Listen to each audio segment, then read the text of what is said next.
अस्सलाम वालेकुम दोस्तों, मैं ओली ऋषि और आप देख रहे हैं बिज़नेस आइडिया उर्दू प्लस। दोस्तों, आज की इस वीडियो के अंदर हम लोग डिस्कस करेंगे कि हम लोग चाइना से कैसे माल इंपोर्ट कर सकते हैं।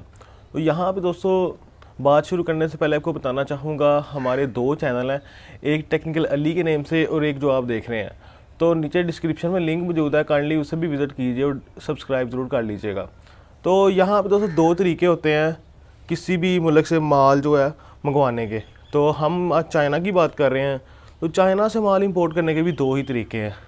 एक तो ये हो गया कि आप खुद चले जाएं वहाँ पे, या फिर ऑफलाइन जिस तरह पे मंगवा रहे होते हैं अपने तल्लुकात की बेस पे, तो एक वैसे हो गया, ठीक है। या फिर खुद चले जाएं या फिर तल्लुकात की बेस पे ऑफलाइन, ठीक है। दूसरा तरीका होता है ऑनलाइन मंगवाना, ई कॉमर्स वेबसाइट से या फिर इस तरह की वेबसाइट से मंगवाना, ठीक है। आप शॉपिंग वगैरह कर रहे होते हैं चाइना की वेबसाइट्स पे जाके, और यहाँ पे पाकिस्तानियों के पास जो है ना वो ना अमेज़ॉन मौजूद है, ठीक है, और ना ही इस तरह की कोई बड़ी वेबसाइट मौजूद है जो जिससे हम लोग जो है वो इजीली बाय कर सकें।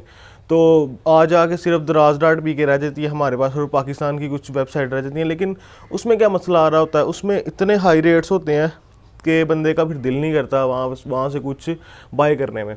आज पिछले दिनों क्या हुआ कि मैं जो है एक स्पाई ग्लासेस वहाँ से जो है परचेज़ करना चाह रहा था दराज.पी से। तो वहाँ पे जो मुझे रेट मिला वो तकरीबन 2000 के करीब था, और शिपमेंट भी इसके अंदर अभी ऐड होनी थी, तो वो मुझे पड़ जाना तकरीबन 2100 के अंदर, 2100-2200 के अंदर, क्योंकि कराची से शिपमेंट आनी थी, और 200 तो मस्त थे उसके।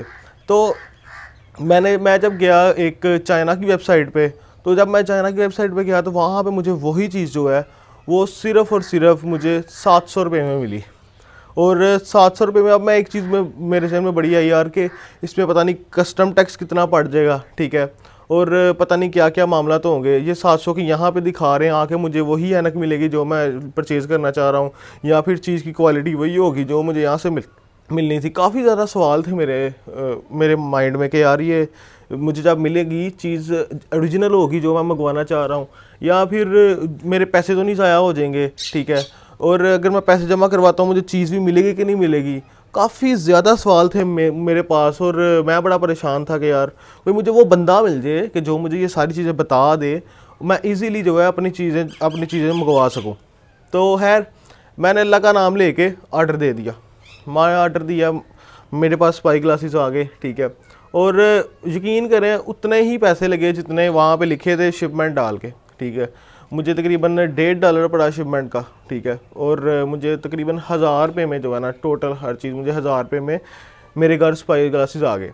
तो मैंने कहा आपके साथ भी शेयर करना चाहिए कि आप भी ऑनलाइन कैसे मंगवा सकते हैं।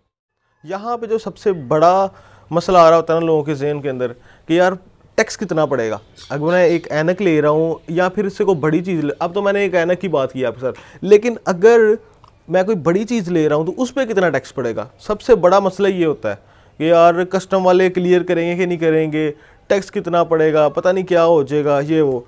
तो जब याद रखें जब भी आप 2000 की रेंज में कोई भी चीज़ परचेज़ कर रहे होते हैं ना, तो उस पर आपको टैक्स नहीं पड़ता, और आपकी जो है चीज़ आपको प्रोवाइड कर दी जाती है बिना किसी भी टेंशन के, ठीक है। कोई भी फॉर्मेलिटी नहीं होती। आप सिर्फ ये कोशिश करें कि DHL या फिर इस तरह की फेडेक्स के थ्रू आप चीज़ मंगवाएं, ठीक है। चाइना पोस्ट के थ्रू ना मंगवाएं क्योंकि वो बड़ा ख़राब करती हैं, ठीक है। आपने फेडेक्स या फिर DHL के थ्रू मंगवानी है चीज़। तो अभी क्या हो रहा होता है कि 2000 से जो 2000 तक जो प्राइस होती है जिन चीज़ों की, उस पर आपको कोई भी कस्टम चार्ज नहीं पड़ता, ठीक है। उसमें अभी एक चीज़ आपको ऐसी बताऊंगा, चाहे वो 10 रुपये की भी आप मंगा लें, चाहे वो फ्री भी मंगा लें, उस पर आपको कस्टम चार्ज पड़ता ही पड़ता है। वो आपको चीज़ भी बता दूंगा। तो अगर आप लिमिट क्रॉस करते हैं 6000 की, ठीक है, अगर आपने कोई चीज़ मंगवाई है 6000 रुपये की, तो उस पर आपको कस्टम चार्ज 100% पड़ेगा। तो इससे बचने के दो तरीके होते हैं, मतलब कि छोटी चीज़ों पे आप बचा सकते हैं। कस्टम वाले इतने भी नहीं बैठे हुए कि आपको जो है हर चीज़ पे ही कस्टम जो है वो माफ़ कर दें, या फिर कुछ आप ट्रिक्स भी चला के आप कस्टमर इतनी जल्दी जो कस्टम है वो नहीं माफ़ करवा सकते, या फिर उनको इतनी जल्दी जो है वो धोखा नहीं दे सकते। अब चाइना की वेबसाइट यहाँ पर क्या कर रही होती है कि कोई चीज़ है ना अगर 8000 रुपये की, 6000 रुपये की इस लिमिट के अंदर, तो वो ऊपर गिफ्ट लेके भेज देती है और पैकेट के ऊपर प्राइस लो लिख देती है, ठीक है। मिसाल के तौर पर अगर आप वहाँ से एक माउस मंगवा रहे हैं और माउस बहुत ही ज़्यादा ब्रांडेड है और उसकी प्राइस काफ़ी ज़्यादा है, मिसाल के तौर पर 6,000 से ज़्यादा उसकी प्राइस है, तो अब वो क्या करेंगे कंपनी वाले, उसके ऊपर जो है वो 1,000 रुपया लिख देंगे कि इसकी कीमत जो है 1,000 रुपया है, ठीक है। और 1,000 रुपये जब लिखेंगे आपको ऑब्वियसली कस्टम टैक्स नहीं पड़ेगा, और साथ लिख दे, अगर उन्होंने 1,000 लिख दिया तो ठीक है, नहीं तो वो छोटे से डब्बे में लिख देंगे कि ये गिफ्ट है, ठीक है, गिफ्ट में फिर नहीं पड़ेगा। अब क्या होता है, मैं वो चीज़ आपको बताने लगा हूँ कि जहाँ पे कस्टम टैक्स पड़ता ही पड़ता है, वो चीज़ है मोबाइल। अगर आप मोबाइल मंगवाते हैं, कोई भी मोबाइल मंगवाते हैं, आपको कस्टम टैक्स पड़ेगा ही पड़ेगा। 250 रुपया तो 100% होता है, लेकिन उसके अंदर फिर आ जाती हैं कॉलिंग्स आ जाती हैं। अगर वो आपका मोबाइल वीडियो कॉल चलाता है तो फिर 16% होता है। उसके बाद काफ़ी ज़्यादा अंदर होती हैं, वो अगर ये काम करता है तो इतने % होगा, ये काम करेगा तो इतने % होगा। इसके लिए आप ऐसा करें, एक टैक्स बुक ले लें, वो आपको मिल जाएगी किसी भी एक्साइज ऑफिस से, आपको एक टैक्स बुक मिल जाएगी। बड़ा इजी हो जाएगा आपके लिए जो है वो ये देखना कि मैं अगर ये चीज़ मंगा रहा हूँ, कॉस्मेटिक का सामान मंगवा रहा हूँ, तो मुझे कितने % पड़ेगा। तो इससे बेटर है कि आप डाउनलोड कर लें, इजीली इंटरनेट पे मिल जाती है, ठीक है। PDF फाइल आप कहीं से भी ले सकते हैं, इंटरनेट पे मिल जाती है, 300-400 पेजेस की फाइल होती है, और वहाँ पे इंटरनेट पे जो है जब आप डाउनलोड कर लेंगे वहाँ पे सर्च करना इजीली होता है, बजाय इसके कि आप जो है बुक पे इस तरह करके देखते रहें, तो काफ़ी ज़्यादा टाइम जो है स्पेंड हो रहा होता है। अब यहाँ पे एक और चीज़ आपको बताना चाहता हूँ कि आप कभी भी किसी मोबाइल की चाइना कॉपी या फिर किसी भी चीज़ की कॉपी ना मंगवाएं, ठीक है। मोबाइल्स की जब आप कॉपी मंगवा रहे होते हैं ना, कोरियन कॉपी या फिर किसी भी तरह की कॉपी मंगवा रहे होते हैं, तो वो आपको नहीं मिलेगी, ठीक है। हमारा कस्टम इस चीज़ को नहीं अलाउ करता। तो आप जो है किसी चीज़ की कॉपी ना मंगवाएं, ठीक है। अगर कोई कॉपी आप मंगवा लेते हैं तो आपको नहीं मिलेगी, और वो ना फिर आपको वहाँ पीछे से कोई जवाब देने वाला होगा, ना फिर आगे से कोई जवाब देने वाला होगा, और आपके पैसे ज़ाया हो जाएंगे। कोशिश करें कि किसी मोबाइल की कॉपी बिल्कुल ना मंगवाएं। अगर मोबाइल मंगवा रहे हैं आप, चाहे वो ख़राब हो, चाहे वो सही हो, चाहे वो बड़ा हो, चाहे वो छोटा हो, 250 रुपया कस्टम टैक्स 100% होता है। और अगर वो जितने उसमें फ़ीचर्स हैं, फ़ीचर के लिहाज से कस्टम टैक्स पड़ता है, किसी ऊपर 11%, किसी ऊपर 16%, हत्ता कि 20% तक ये जाता है।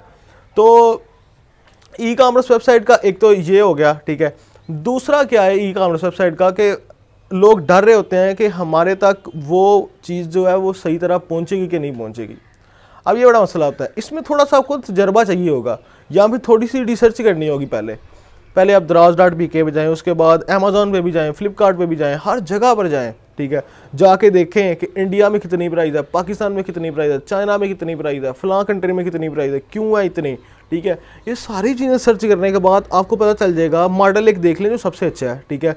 नीचे रिव्यू भी आए होते हैं, ठीक है। उसके बाद क्या नाम लेते हैं, कई बार रिव्यू, या फिर यूट्यूब पे जाके आप सर्च कर लें इस चीज़ की को अनबॉक्सिंग पड़ी हुई है या फिर कुछ भी इस तरह का पड़ा हुआ है, तो आपको ये पता चल जाएगा कि इसकी क्वालिटी किस तरह की है, ठीक है। इस मॉडल की क्वालिटी किस तरह की है, वो फिर वही मॉडल आप जाके सर्च करें। तो उम्मीद है जब आप मॉडल जाके सर्च करेंगे तो आपको धोखा नहीं होगा, कोई भी आपको इस तरह लूट नहीं सकता या फिर कोई जैली चीज़ नहीं दे सकता। अब जब ऐसा था कि मैं जब स्पाई ग्लासेस ढूंढ रहा था, तो मैंने उसका मॉडल ही कॉपी किया, वहाँ से मॉडल कॉपी करने के बाद मैं फिर वहाँ पे गया तो मुझे सेम टू सेम वही चीज़ मिली। क्या था कि मैंने मॉडल कॉपी किया हुआ था वहाँ से। तो बहुत ज़्यादा इश्यूज़ ये आ रहे होते हैं कि हमें नकली चीज़ ना मिल जाए, हमें जैली चीज़ ना मिल जाए, या फिर चीज़ मिले ही ना हमको। तो ऐसा कुछ नहीं होता भाई यार। मैं आपको कुछ ऐसी वेबसाइट अभी बताऊंगा कि जिससे आप बहुत ही ईजीली जो है वो माल मंगवा सकते हैं चाइना से ऑनलाइन। अब यहाँ पे क्या होता है कि कई बार ऐसा हो रहा होता है कि हमें जो चीज़ दिखाई जा रही होती है वेबसाइट्स के ऊपर वो बहुत बड़ी होती है, और जब हम मंगवा रहे होते हैं तो वो बहुत छोटी सी होती है, ठीक है।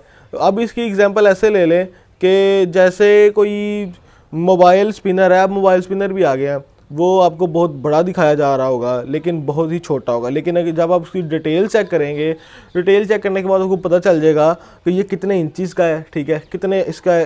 तो हम लोग क्या करते हैं, सिर्फ हम लोग तस्वीर देख के ऑर्डर करवा लेते हैं। तो ऐसा तस्वीर चेक करते हैं, रेट चेक करते हैं, ऑर्डर करवा लेते हैं। तो ऐसा नहीं करना चाहिए हमको।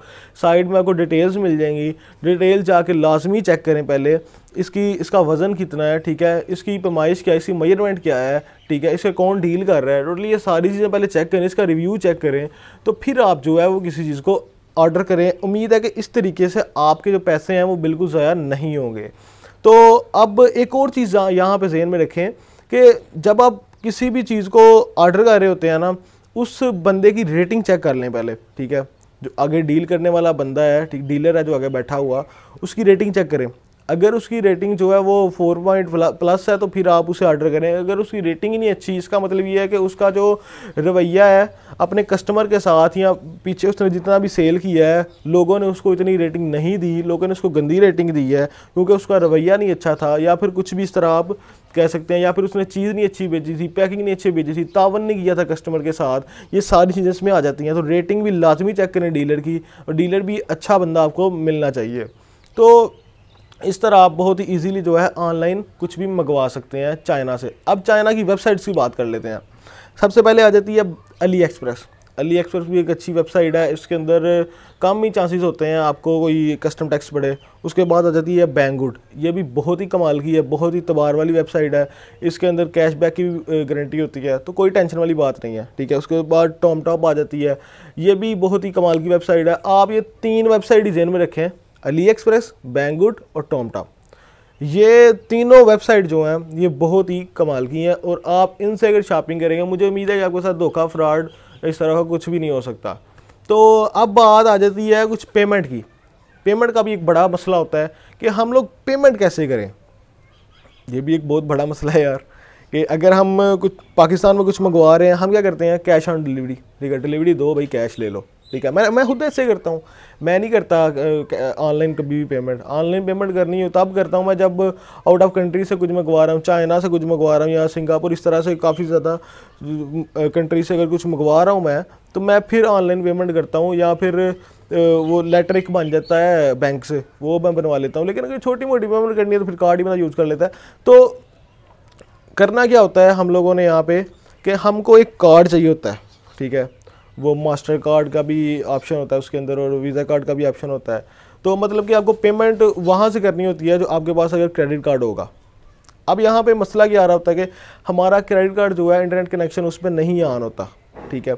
जब कनेक्शन ऑन नहीं होता तो आप लोग पेमेंट नहीं कर सकते। तो आपको क्या करना पड़ता है कि आपको अपने बैंक में जाना पड़ता है, बैंक में जाने के बाद वो उनसे परमिशन लेनी पड़ती है, और फिर आपका 24 घंटे के लिए वो ऑन किया जाता है।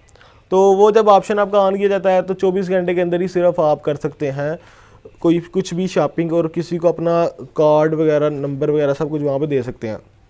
लेकिन यहाँ पे एक बड़ा मसला आ रहा होता है कि जो रेगुलर बंदा चीज़ें मंगवाना चाह रहा है वो उसको तो नहीं 24 घंटे वाला सूट करेगा। तो यहाँ पे आपको मैं यही सजेस्ट करूँगा कि आप UBL बैंक में चले जाएँ, वहाँ पे आपको एक विज़ कार्ड मिल जाएगा। विज़ कार्ड आपको मिलेगा, वो उसमें क्या होता है, वो प्रीपेड होता है विज़ कार्ड। तो विज़ कार्ड आपने ले लेना है, उसमें आप जितना बैलेंस करवाएंगे उतने की आप शॉपिंग कर सकते हैं, उसका ये हिसाब है। तो आप विज़ कार्ड ले लें, विज़ कार्ड लेने के बाद जो है वहाँ पे आप रिचार्ज करवा लिया करें। रिचार्ज करवाने के बाद 1000 का अगर आपने 1000 का करवाया है उसी टाइम आपने जो है वो करवा ली, चीज़ जो है बुक करवा ली। तो इसी तरह ये कुछ जो है विज़ कार्ड जो है वो काम करता है, जितना आप बैलेंस करें उतने की आप शॉपिंग कर लें, और वो हर टाइम आपका ऑनलाइन ही होता है वो कार्ड। तो उम्मीद है कि आपको चाइना से ऑनलाइन शॉपिंग की सारी इन्फॉर्मेशन मिल गई होगी। अगर कोई आपका सवाल हो या सुजेशन हो तो नीचे कमेंट बॉक्स में आप कर सकते हैं। उम्मीद है आपको मेरी ये वीडियो पसंद आई होगी। अगर आपको मेरी ये वीडियो पसंद आई तो लाइक शेयर कमेंट जरूर कीजिएगा, और दोस्तों सब्सक्राइब करना बिल्कुल भूलिएगा। फिलहाल के लिए इतना ही, अगली वीडियो मिलते हैं, तब तक के लिए अल्लाह हाफिज़।